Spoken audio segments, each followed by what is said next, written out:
কৃষক কৃষি তার উন্নয়ন সব নিয়ে আমাদের আয়োজন বাংলার কৃষি বাংলার কৃষি বাংলার কৃষি ফলবে ফসল ভরবে গোলা আরো বেশি বেশি বাংলার কৃষি বাংলার কৃষি বাংলার কৃষি বাংলার কৃষি বাংলার কৃষি। শুধু দর্শক, বাংলার কৃষি অনুষ্ঠান থেকে আপনাদের সবাইকে শুভেচ্ছা। কৃষি, তথ্য, প্রযুক্তি, পরামর্শ এসব নিয়ে আমাদের প্রতিদিনের কৃষি বিষয়ক অনুষ্ঠান বাংলার কৃষি। কৃষক ভাইরা আমাদের আজকের বাংলার কৃষি অনুষ্ঠানে দেখবেন এ সময় মাঠ পর্যায়ে করণীয় সম্পর্কে মাঠ প্রতিবেদন, সেই সাথে কৃষি বিষয়ক কিছু গুরুত্বপূর্ণ তথ্য ও পরামর্শ এবং শেষাংশে থাকছে মৎস্য ও প্রাণী সম্পদ বিষয়ক প্রতিবেদন। শুরুতেই মাঠ প্রতিবেদন।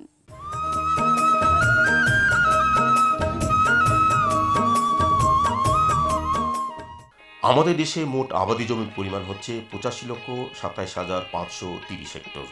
দানাদার ফসলের মধ্যে ধান আমাদের প্রধান ফসল হলেও এরই সঙ্গে একটি বিরাট অংশ জুড়ে গম এবং ভুট্টা উৎপাদিত হয়। কৃষি সম্প্রসারণ অধিদপ্তরের তথ্য অনুযায়ী বলা হয়, দেশে বর্তমান সময়ে 4,43,000 হেক্টরে বছরে প্রায় 14 লক্ষ মেট্রিক টন গম উৎপাদিত হচ্ছে। নভেম্বরের প্রথম সপ্তাহ থেকে শুরু করে ডিসেম্বরের প্রথম সপ্তাহ পর্যন্ত গম রোপণের সবচেয়ে ভালো সময়। আমরা বাংলাদেশ কৃষি গবেষণা ইনস্টিটিউট বেশ অনেকগুলো জাত আবিষ্কার করেছে। এর ভিতরে কাঞ্চন, আকবর, গৌরব, সৌরভ এগুলি বেশ উল্লেখযোগ্য। আমরা যখন গম আবাদ করব তখন অবশ্যই বাংলাদেশ কৃষি গবেষণা ইনস্টিটিউট উদ্ভাবিত বিভিন্ন যে জাতগুলো বের হয়েছে আমরা সেগুলি ব্যবহার করব। গম আমরা যখন আবাদ করব তখন অবশ্যই গমের জমিকে ভালোভাবে চাষ এবং মই দিয়ে তৈরি করে নেব। এরপরে জৈব এবং রাসায়নিক সারের সমন্বয়ে আমরা সুষম সার ব্যবহার করব। গমের ক্ষেত্রে সেচ একটি গুরুত্বপূর্ণ বিষয়। গমের পুরো জীবনকালে অন্ততপক্ষে 3 বার সেচ দিতে হবে। প্রথমবার 17 থেকে 21 দিন বয়সে, দ্বিতীয়বার 55 থেকে 60 দিন বয়সে, তৃতীয়বার 70 থেকে 80 দিন বয়সে। প্রথমবার সেচটা খুবই গুরুত্বপূর্ণ। আমরা বলি গমের চারার যখন 3 পাতা গজাবে তখন সেচ দিতে হবে, তখন ফলন অনেকটুকুন বেড়ে যাবে। আর গম উৎপাদনকালীন সময়ে অবশ্যই বিভিন্ন রোগ পোকামাকড় দেখা দিতে পারে। যদি কৃষক হিসাবে আপনি সচেতন থাকেন তাহলে রোগ পোকামাকড়ের আক্রমণ কম হবে, অথবা যদি কোনো মারাত্মক পোকা কিংবা রোগে যদি আক্রান্ত করে তখন স্থানীয় কৃষি সম্প্রসারণ অধিদপ্তরের যারা বিশেষজ্ঞ আছে তাদের পরামর্শ অনুযায়ী যদি কাজ করা যায়, অর্থাৎ তাদের পরামর্শ অনুযায়ী যদি ব্যবস্থা গ্রহণ করা যায় তাহলে অবশ্যই গম আমরা ভালো উৎপাদন পাবো। আর আগাছা পরিষ্কার অন্যান্য ব্যবস্থাপনা আমাদেরকে নিশ্চিত করতে হবে।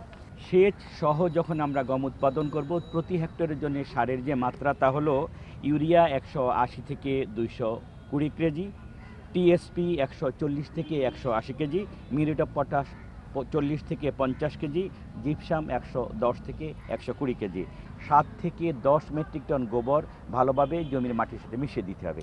এগুলো সেচ সহ সারের পরিমাণ। আর আমরা যদি সেচ ছাড়া যদি আমরা গম উৎপাদন করি তাহলে সারের পরিমাণ হবে ইউরিয়ার ক্ষেত্রে 140 থেকে 180 কেজি, টিএসপি 140 থেকে 180 কেজি, মিউরেট অফ পটাশ 30 থেকে 40 কেজি, জিপসাম 70 থেকে 90 কেজি। আর জৈব সারের পরিমাণ 7 থেকে 10 মেট্রিক টন। খেয়াল রাখতে হবে জৈব সার যত বেশি দেওয়া হবে জমি তত ভালো থাকবে, জমির স্বাস্থ্য তত ভালো থাকবে।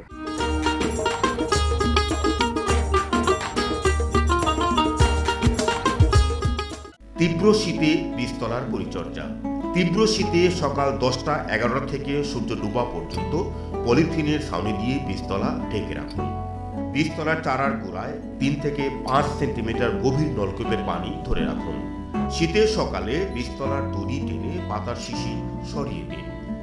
চারা রোপণের পর শৈত্যপ্রবাহ শুরু হলে কয়েকদিন দেরি করে চারা রোপণ করুন। রোপণের জন্য 35 থেকে 45 দিনের চারা ব্যবহার করুন। রোপণের পর শৈত্যপ্রবাহ হলে জমিতে 5 থেকে 7 সেন্টিমিটার পানি ধরে রাখুন।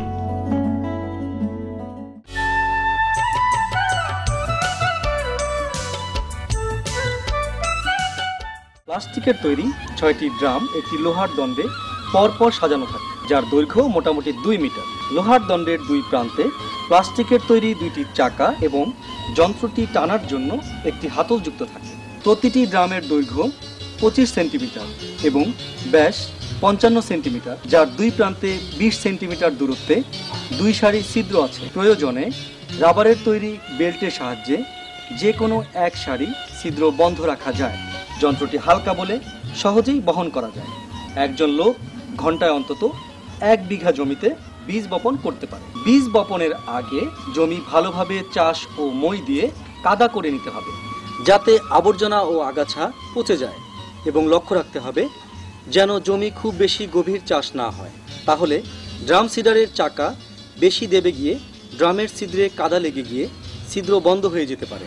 ভালো বীজ 24 ঘন্টা পানিতে ভিজিয়ে 2 থেকে 4 দিন জাকা দিয়ে বীজগুলোকে ভালোভাবে অঙ্কুরিত করে নিতে হবে। তবে লক্ষ্য রাখতে হবে, অঙ্কুর খুব ছোট হলে অতিরিক্ত বীজ পড়ে যাবে, আবার অঙ্কুর বেশি লম্বা হলে ড্রামের ছিদ্র দিয়ে পড়বে না। ড্রাম সিডারের ড্রামের গায়ের ঘন ছিদ্রগুলোকে যে কোনো এক সারি ছিদ্র বেল্ট দিয়ে ঢেকে দিয়ে ড্রামের মুখ খুলে তাতে অঙ্কুরিত বীজ এমনভাবে ঢালতে হবে যেন ড্রামের 1/3 খালি থাকে। লক্ষ্য রাখতে হবে যে ড্রাম ঘোরার সময় বীজগুলো যেন ড্রামের ভিতর ওলট পালট হতে পারে। এবার ড্রামের মুখ আটকে দিতে হবে। ড্রাম সিডারকে জমিতে নামিয়ে জমির যে কোনো এক পাশ থেকে ধীরে ও সোজাভাবে টানতে হবে। বোনার সময় হাতলের সাথে 2-3 ফুট লম্বা চিকন একখণ্ড কলা গাছ বেঁধে নিলে জমিতে পায়ের দাগ বা গর্ত মুছে যাবে। এতে বীজের অপচয় রোধ হবে। বীজতলা তৈরি, চারা উঠানো এবং রোপণ করতে হয় না বলে সময় বাঁচে, শ্রমিক কম লাগে, ফলে উৎপাদন খরচ কমে যায়। ড্রাম সিডার দিয়ে সরাসরি বপন করলে গাছ সতেজভাবে বেড়ে ওঠে এবং মাটির গভীর থেকে খাদ্য সংগ্রহ করতে পারে। রোপাধানের চেয়ে বীজ কম লাগে, ফলে অর্থ সাশ্রয় হয়।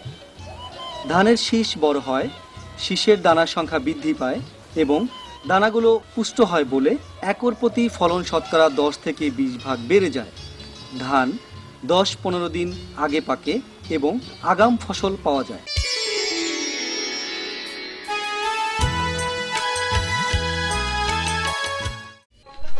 গরু দিয়ে মলনের সাহায্যে অথবা শক্ত কাঠের উপর পিটিয়ে ধান মাড়াই আমাদের দেশের সনাতনী একটি পদ্ধতি।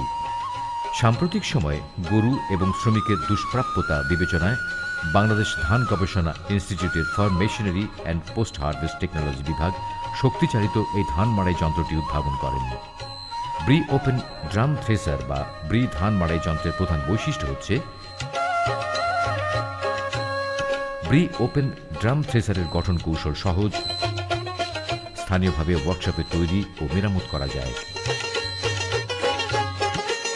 সর্বোচ্চ 4 জন পুরুষ কিংবা মহিলা শ্রমিকের পক্ষে প্রতি ঘন্টায় 400 থেকে 500 কেজি ধান মাড়াই করা সম্ভব।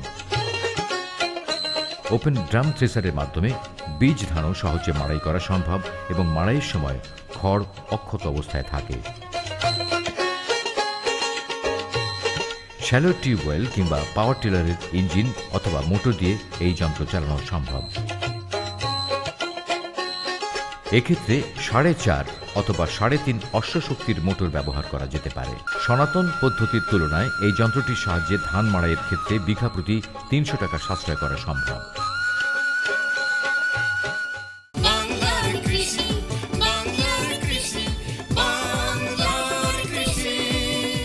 দর্শক দেখছেন বাংলাদেশ টেলিভিশনের প্রতিদিনের কৃষি বিষয়ক অনুষ্ঠান বাংলার কৃষি। এই সময় আপনার করণীয় সম্পর্কে আপনাদের জানাতেই আমাদের বাংলার কৃষি। সঙ্গে থাকুন এবারে মৎস্য বিষয়ক প্রতিবেদন।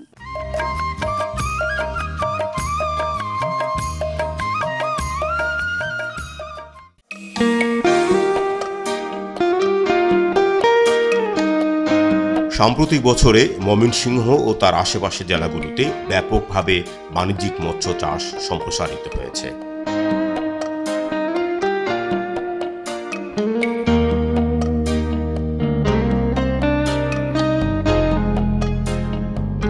ময়মনসিংহ এবং তার আশেপাশের জেলার অনেক মানুষই এই মৎস্য চাষে সম্পৃক্ত হয়েছেন।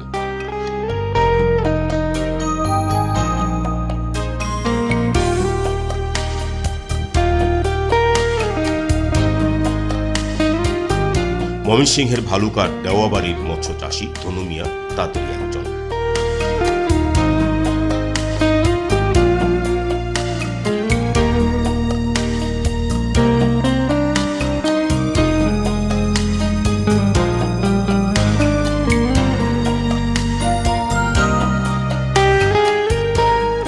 ধনু মিয়া দীর্ঘদিন কুয়েতে চাকরি করেছেন। পরবর্তীতে দেশে ফিরে ধনু মিয়া মৎস্য চাষে সম্পৃক্ত হয়েছেন।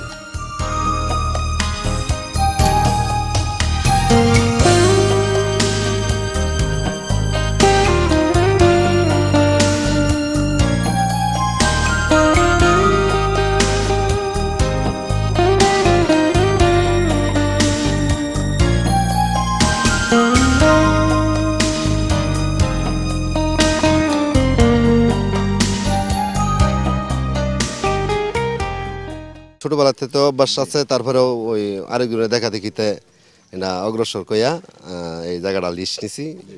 আমাদেরও কিছু জায়গা আছে, তারপরে এটা আমাদের মাছ এই রুই, কাতলা, কার্পু, সিলভার, ইলিশ বাটা, তেলাপিয়া, এই বাংলাদেশ ইত্যাদি সমস্ত মাছগুলাই চাষ করছি। লগে পাঙ্গাস হতেছি। 8টা পুকুর বানাইছি, 57 একর জায়গা।